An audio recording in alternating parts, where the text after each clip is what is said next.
exercices ne sont pas à but, à objectif scientifique, mais pour montrer un petit peu comment on tente d'aborder ces questions de manière scientifique et surtout pour avoir une expérience.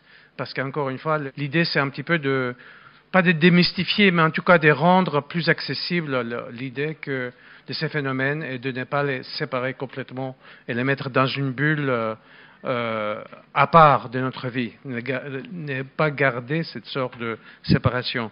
Donc l'idée ici, c'est qu'on va faire une petite expérience, ça va être très court, parce qu'encore il passe à titre juste pédagogique, on peut dire, de remote viewing, vision à distance.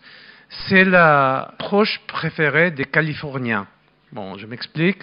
Il y a dans les années, depuis un certain nombre d'années, il y a eu un programme qui était assez connu.